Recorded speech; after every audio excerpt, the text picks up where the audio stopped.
Hello again, everybody. My name is Mohamed Ahmed. I am a second year PhD student at Innoplus University, and I have like a work experience for like right now 2 years in the robotics field or the autonomous vehicles field. We are dealing with various autonomous vehicles as self-driving cars, self-selling boats, tractors, and all of this self-autonomous vehicles. So I am going to talk today about a very interesting topic. It's sensor fusion. Uh, but it's worth to mention that what we are going to talk about today is just like a small drop from an ocean. This field is really huge, and it have like a lot of techniques, algorithms, and a lot of people are working in this field. And there is even like a title for engineers called sensor fusion engineer. So it's really a big field, and it's not an easy at all. It's need various skills like programming, engineering, robotics, and it's really like uh, it's really not an easy field. So today I will talk about like like as I said, drop from an ocean, and I hope that you enjoy the presentation. So let's start. So this is my table of content. I will like give some introduction, problem statement, methodology that's used to solve like this problem, the evaluation and discussion, and some visualization and some conclusion. And while we are going through our presentations, I will show you like some real life applications or how we can like deal with this like parts. I will try to make it practical as far as I can, and at the same time, like I will try to make it simple. So for sensor fusion or for autonomous vehicles or self-driving cars, we have like various sensors. We have radar, we have LiDAR, we have ultrasonic camera, GPS, and so on. And if each sensor like have its own pros and cons. Today, our focus will be on the camera and the LiDAR mainly. So as an introduction, this is like a normal image from a camera. It have like, as we can see, like it have a width and a height. It can be, for example, 1920 pixel multiplied by 1080 pixel. And each pixel can have three channel, red, green, and blue channels. This is like a typical image from a camera, as we all know. And this is a typical frame from a LiDAR. So the LiDAR, as you can see, this small part here above the vehicle is the LiDAR. The LiDAR is firing rays, light rays, and wait for its return back. And when it returns back, it calculate like the distance it take to return back, and then from this and from the fired angle, it can know like the X, Y, Z for the point, for this point. And also, like we will talk about this more in the next slide. So this is a typical information from a LiDAR after firing a point. This point will have the X, Y, Z, and it also can have like the reflectivity or intensity of this returned point. So what is the reflectivity? The reflectivity depends on the material that it's incident on it, and it depends also on the angle that is incident on it. Why this is important? So for example, imagine that the point or the light ray is fired on a tree, and it's fired on a car, for example. The car is metal, but the tree is a wood and a leaves. So like it's maybe the reflectivity from the car, it will be higher than the tree. This is important information because it can help us on detecting like what kind of object is this. So like this is the kind of information that we can get from the LiDAR. So imagine like a typical LiDAR. It have like a 4,500 rotation. So 4,500 rotations means that it's rotate like small steps like this until it continue the 360 degree. So it means that each rotation is about 0.08 degree. And for each step, it depends on the LiDAR. So the LiDAR can be 16 fired rays at the same time. It can be 32, it can be 48, it can be 64, it can be even 128. And for sure, like this number as far as go up, it's at the same time its cost go high with it. So for example, like a LiDAR with a 32 fired ray, it can cost about maybe $6,000. A LiDAR with a 128, it can cost up to $13,000. So let's talk about our LiDAR, which is 48 vertical fired point at the same time. So if we multiply the 4,500 steps multiplied by this 48 vertical fired ray, it can give us up to 216,000 points. But sure, like not every point is returned back. So like if it hit an object, it will return back. But if, for example, if it's fired and it didn't meet any object and it will gone, and then you can have like a dynamic size of the point cloud, each point cloud frame. It can be, for example, 130, it can be 110,000. So like it depends on like the objects surrounding you. This is like for each like 360-degree rotation. And some of you like can say that this 216,000 is too much, but actually we'll talk about this later, but it's not that much. This is a problem that the LiDAR is suffering from, that the LiDAR is sparse somehow, and we'll talk about this. So this is like a comparison between the LiDAR and the camera. So each of the sensors have its cons and pros, its weakness and its strengths, as we all know. So like, for example, the LiDAR is better for the range detection. It can give you like a good estimate of the position of some object. The camera in return is more dense. It have like a more dense information than the LiDAR. So each one like can support the other. Also, the camera is sensitive to the lightning. So like, for example, if it's day, it's different from night. The camera can be bad at night. If it's very dark, it will not be able to see anything. But the LiDAR, it doesn't matter for the LiDAR. The LiDAR, it fires light ray and wait for its return. So like it doesn't matter for the LiDAR if it's day or night. So let's talk about the problem statement. So here, as we can see, like this is two frames.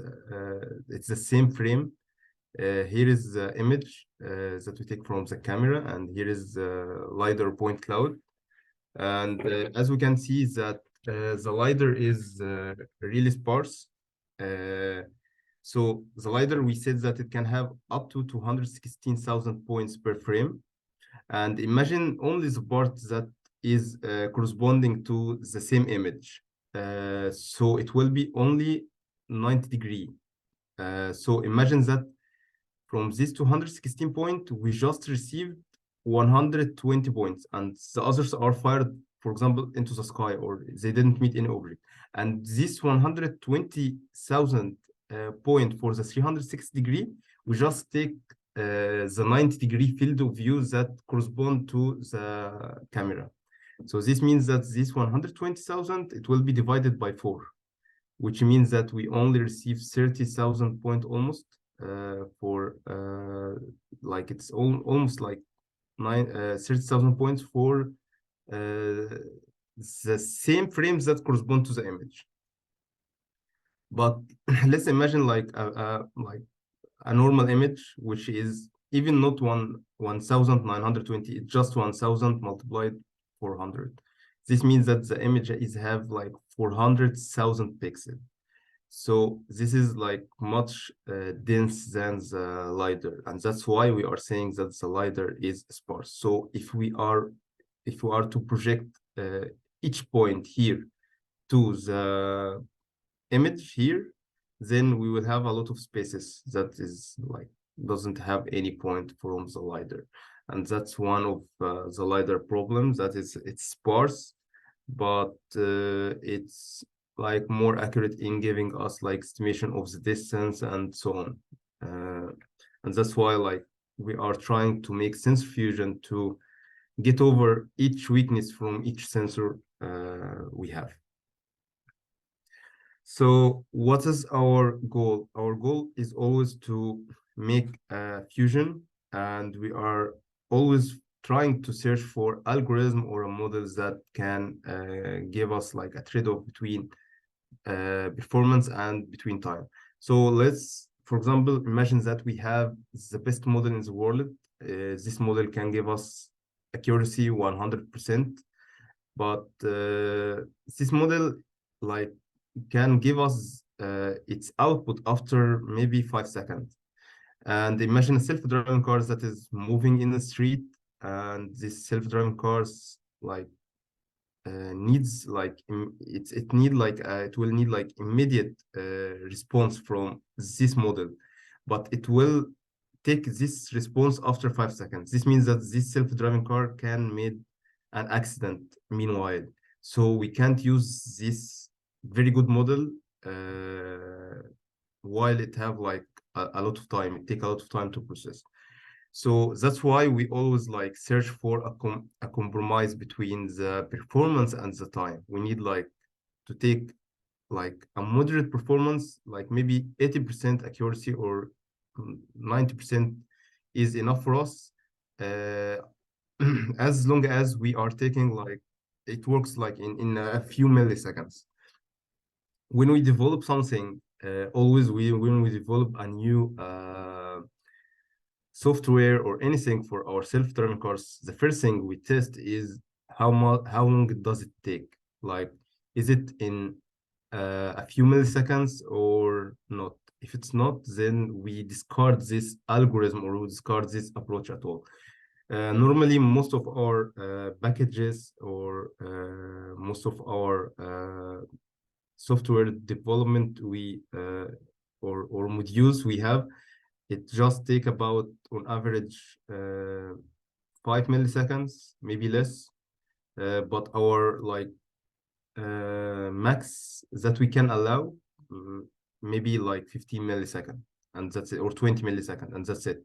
If something is taking greater than 20 milliseconds, we try to enhance it by some means.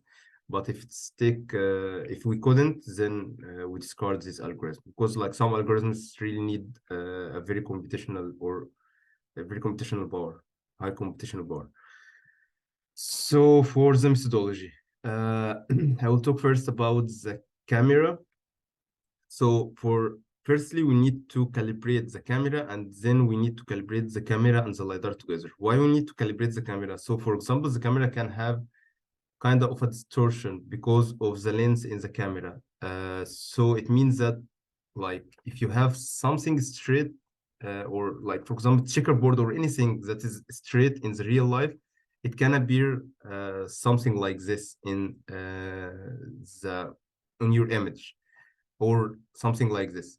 This means that the camera is needing calibration. We need to figure out how each line is bent or like we need like to make it, we need to correct this. This is what's called intrinsic camera calibration. We need to do this to obtain the intrinsic camera matrix and the distortion model. And we'll talk about this. So how we how we can calibrate our camera. So here is our camera. So usually the camera have like its lens, and it have like uh, behind it like the plane that receives the image on it. So this lens can be not in the center of the plane, that's the first, and this lens can be like can make, because its lens it's curved somehow, so it can make like this image like maybe as we saw here, it can make it like curved like this.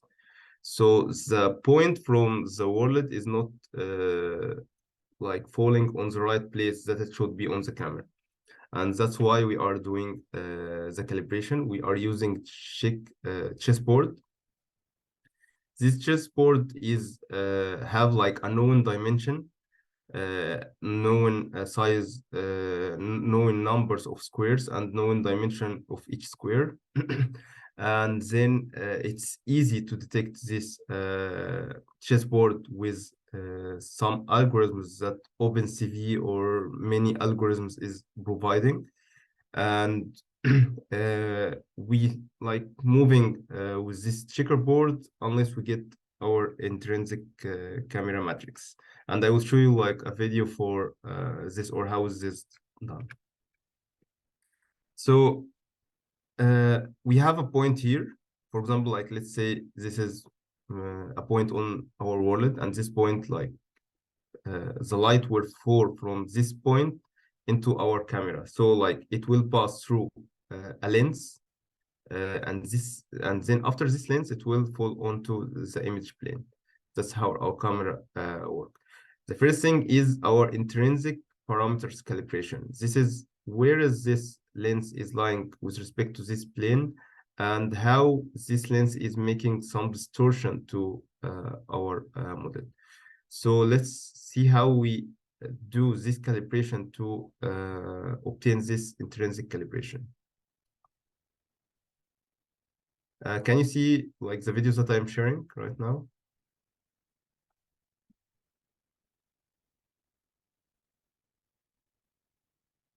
Hello guys, can you see?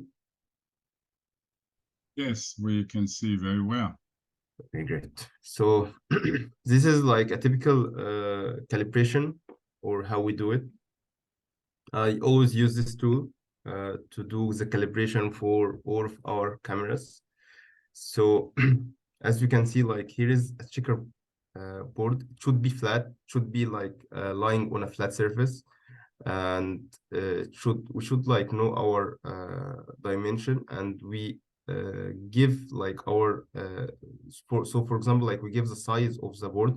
It's for example 8 by 6, and we give the square what is the size of each square, and then we are doing the calibration. As you can see here, there is an X, Y, size, and skew. And then like here is the calibration button. So like this calibration button will not light up until we are satisfying everything. So we need to move. So the X for the camera is on this direction, and the Y is on the other direction. So this is the Y, and this is the X. As long as we are moving on the X direction, so like the X will get more and more green.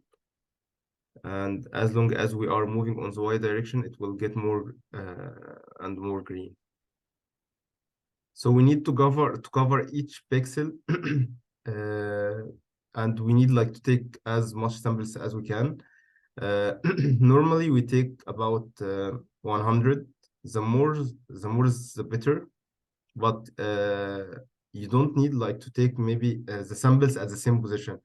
You need always to take samples at different positions. So, and then like the skew is like when you make the checkerboard like this or like this. And this is also important. So After it take like many samples, take about 75 sample, and it hit the calibration button. Then it goes through some algorithm to see all the samples, where it is, and how the checkerboard is looking on different position. And then it will give you like what you need, which is the intrinsic camera matrix and the distortion model.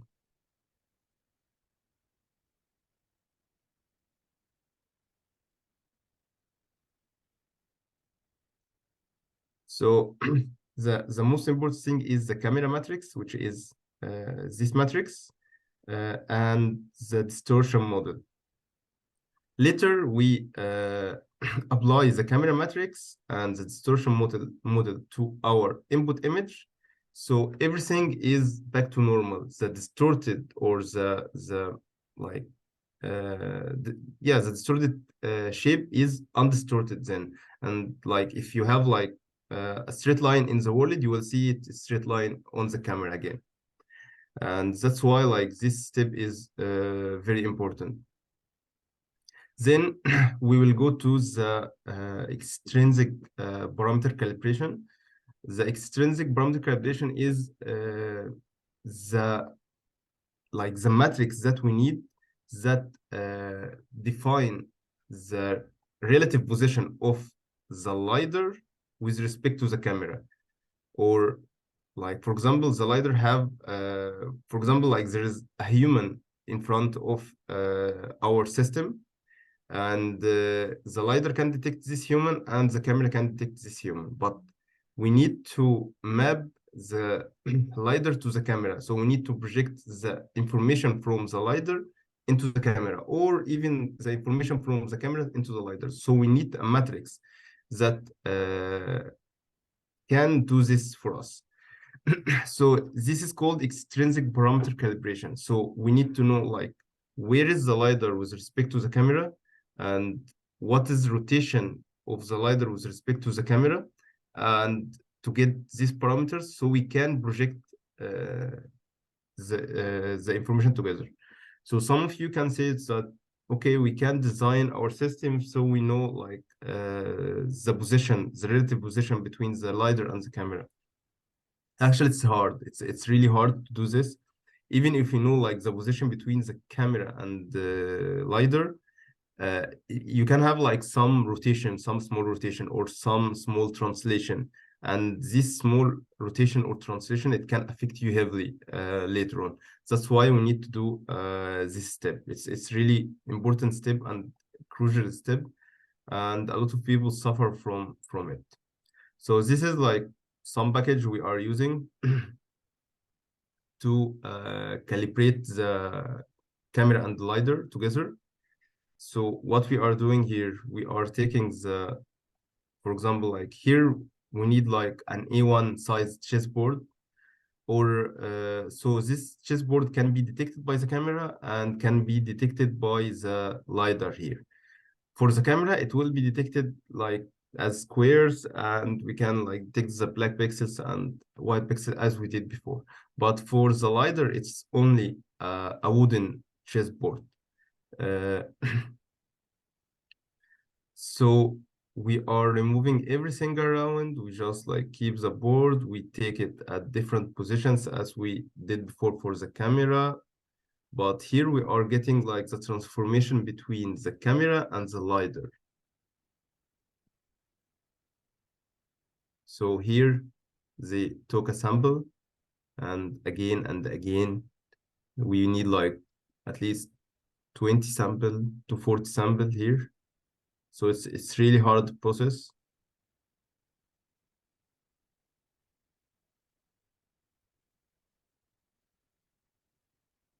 So like it seems that it's as easy process, but this process actually can take like some time.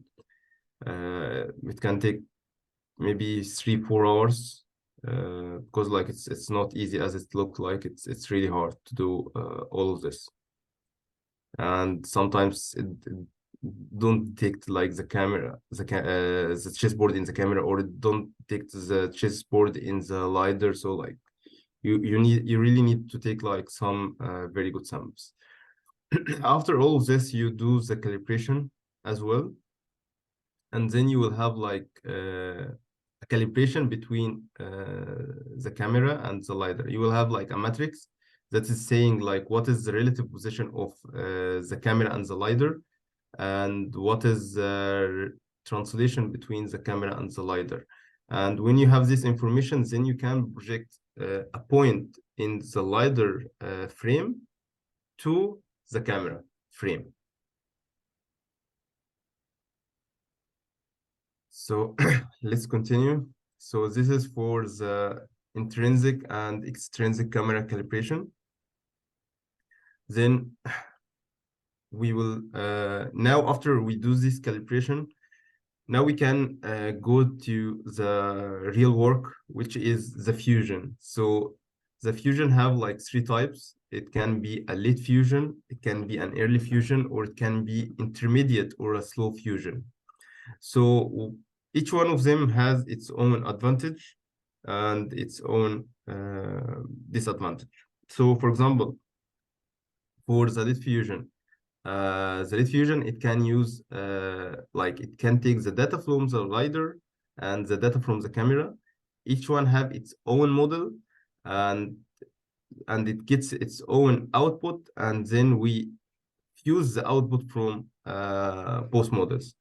This is good because it's we really like we depend on the feature extracted from each sensor separately. We depend on the strength of each sensor separately, and we are trying to fuse the output at this late stage.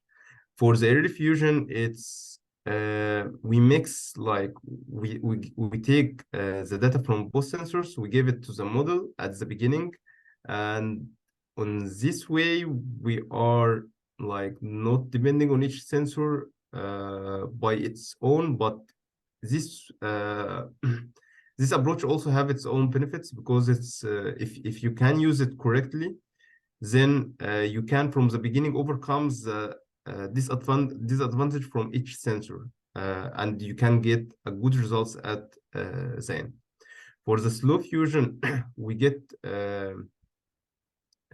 like some feature from each sensor, and then we at the middle stage we take the feature from here and the feature from here and we fuse it again, and then we get the feature at second stage or third stage we can fuse it again.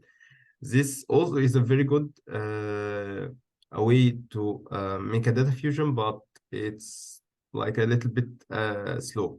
So that's like the advantage and disadvantage of each one of them.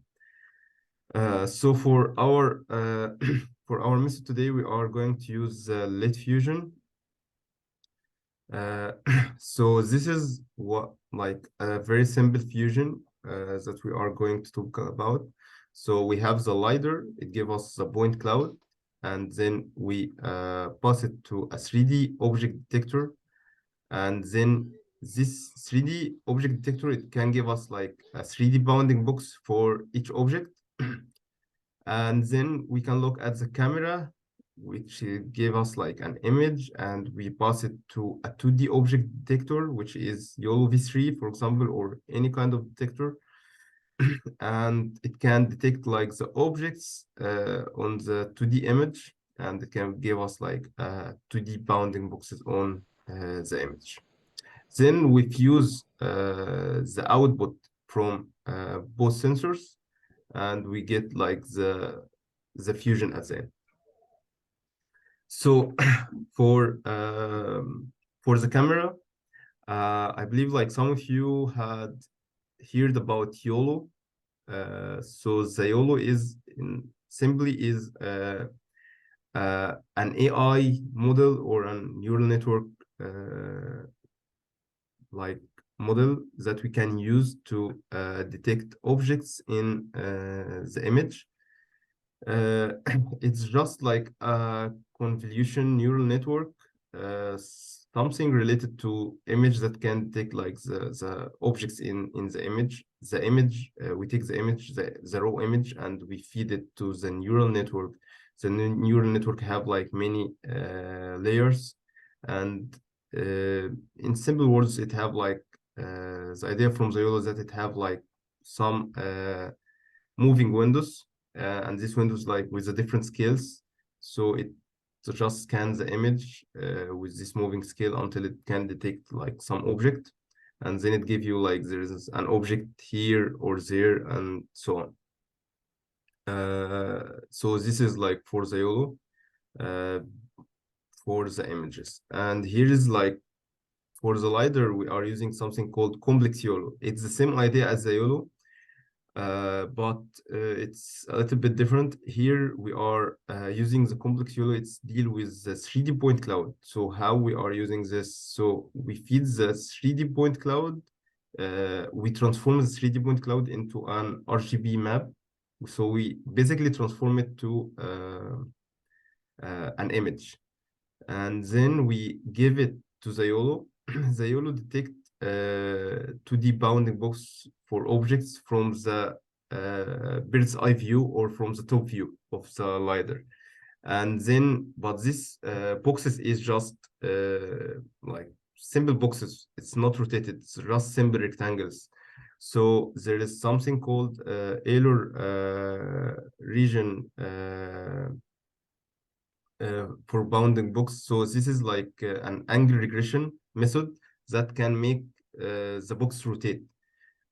So it give like each box at the end like a rotation, and then this is projected back to the like LiDAR, and then it gives like a 3D bounding box, as you can see.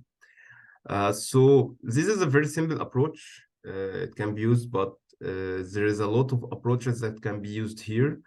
For example, like this complex YOLO is a very big, basic and naive approach. We are using like some models, like some of the models we are using is called point piler. You can search for it. The point piler is take the point cloud. It just make like some pilers from this point cloud. It voxelize it, and then it try to take like the objects with its neural network, with its AI, and then it give you like an output of a 3D bounding box as well. So each neural network have its own advantage and its own disadvantage as well. So for the lead fusion, you can use any kind of object detector here and there, and then you can, for example, fuse the output from both at the end. So this is what we were talking about right now. So how we transform the point cloud to an image. So we are transforming it to an image with red and green and blue channel. So for example, the higher the object, the more green we give. Or for example, the points that have more intensity, we give it more red color, or the points that is the regions that have like more dense points around, we give it a blue color as here. And then this we combine this together and we feed it to the neural network, and then after this it's we feed it like to our algorithm that makes the boxes rotate, and then that's the end when we take like our output from this model. So after we take the information from both of the models, so for example, this red bounding box is from the fusion, but before the fusion, as we can see, we have like this point cloud. This point is representing the point cloud, and we are trying to do the fusion. So like we have different output from both sensors, and we are trying to make the fusion from these different approaches. So for example, like if an object is detected by the camera and by the LiDAR, then definitely this object exists, and then this object is passed and it's approved. But for example, can be some false positive detection. So it can say that there is an object here, but it can be not an object. So we discard this object, for example. But if it have a high confidence, so like for example, if the YOLO from the camera is saying that I have a high confidence that this is an object, then we will leave it. And for the same for the LiDAR. But for example, if one sensor is detecting this object and it's saying I have a low confidence in this, so we will discard this object. And this is like a very simple fusion between LiDAR and camera, but it really like works well. So how we evaluate our fusion, or how we say that our fusion is a good or it's not worth to mention. So for example, we have like a precision and recall. So the precision is the true positives over the true positive plus the false positives. And the recall is the true positive over the true positive plus false negatives. So you can think about this, that the true positive is like each detected object which have like high intersection, and the true positive plus false positive is all the red boxes. And here for the true positive plus false negative, all the blue boxes. So like I know this is maybe hard, so let's discuss this in more details. So what is precision and what is recall, in other words? So imagine that we have in our frame or in our image that we have like 10 objects, as we can see. Imagine that our model is like our model can detect two objects only. So this means that, and he can detect these two objects correctly. And there is, yeah, it detected correctly. So this means that it have a very high precision. It didn't detect anything wrong, but it missed other 8 objects. This means that it have a very high precision, 100%, but a very low recall, which is 20%, which is the two that it's detected over all the objects here, which is 10. And let's go to the other side, which is what if we have, what if we detected all our objects correctly, but it detects some other objects that does not exist. So this means that it detected all the objects correctly. It have like a very high recall, which is 100%, but since it's detect other false positive detections, it means that it have like a lower precision. So what we want to achieve is that we want to achieve a balance between the precision and recall. That's the main factors that you will always see they are using in the sensor fusion or in the detection models for YOLO and all of this stuff. And they always use like mean, average, precision, and recall. So, so our precision and recall curve for the complex YOLO, as we can see here, we have like 3 classes that we are detecting: the cars, the cyclist, and the pedestrian. And it was about the precision and recall. As you can see, this is the curve. So like there is some parameters that is also like affecting this, which is the intersection over union threshold.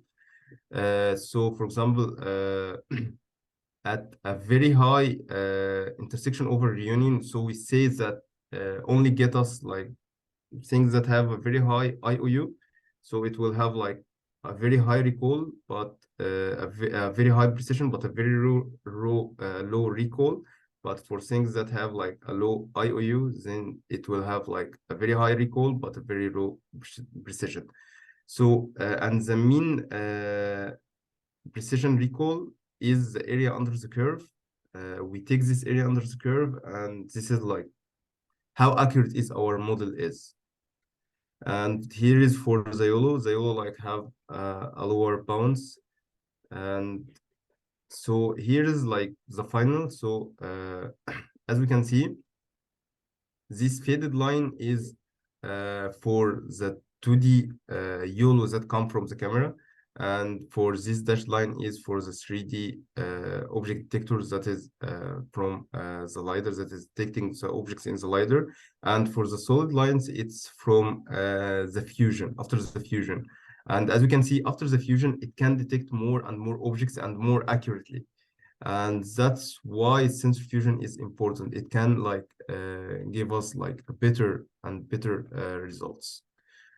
So, for example, here for the complex YOLO, the average precision recall was, for example, 0.96, and for the YOLO V3, which is from the camera, it was 0.78. But when we fuse both of the information or the outputs, we get like a higher average precision recall, which is 97% almost, and so on for the other classes. And as we can see here, even for the pedestrian, it was 54, and here it was 49, now it's 59. And there's something I would like to mention as well. This is the average between the three classes, but there, before this, as we can see, like the cars having a higher precision than, or a higher average precision recall than the pedestrian and than the cyclist, because the cars is like we can see the cars more frequently on the street or on the road. So when we train the model and we take that data to train our neural network, usually we have more cars. That's why like our neural networks is usually trained on cars better than anything else, and so on for the cyclist and for the pedestrian. So this was the evaluation for this fusion, and as you can see, like it's really enhanced our performance. But on those days, I was using these models in sequential, but now we are, so it really make the frames per second drop, but now we are using like, it's the same. So like it's now have a 50 frame per second as well. So here, as we can see on this image, the green bound box is from the camera, and the yellow bounding boxes or any other color than the green bounding box is from the LiDAR. So as we can see, like the LiDAR and the camera can detect most of the cases. So the LiDAR can detect here this object, and the camera can detect it. And the LiDAR and the camera also, and here's a pedestrian. But as you can see, there's an object there. It wasn't detected by the LiDAR because it's far, but it was detected by the camera. So that's why we are using sensor fusion as well, because like sometimes one sensor can fail in detecting some object, but the other can still detect it. And if it's high, have a high confidence for this sensor, so we can take it into consideration. And here is like, it's the same photo as this, but from a top view. There's a pedestrian here, and car here, and car here. Here, the LiDAR totally fail, but the camera can still detect these objects. Like here, as you can see, like there is no detections for the LiDAR. So sometimes the LiDAR fails, sometimes the camera fail, but they are supporting each other at the end. Here it was, I was doing like a live demonstration. So for example, here the camera can detect that there is an object here, but it's with a lower confidence, and the LiDAR didn't detect it. So this fusion terminal, let's say like there is no objects. As you can see, like this object is doesn't have any thing, because it's here is like we can see it as a false positive detection. But here, when I appeared in the camera, it was detected here, and it was detected in the LiDAR. So it was a real detection, and it can give us like that there is an object here, what is the dimension of this object, and where it is, and so on, and what is the position of this object. Yeah. And here for false positive and true positive, as you can see, like the true positive, it can we can see it here. It can be detected between the camera and the LiDAR, but here it's discarded because it's not an object. And this is like some videos I made myself. So I was trying to test our self-driving car. I was moving in front of it and like make our model detect and like evaluate all of what we are doing and so on. So for conclusion,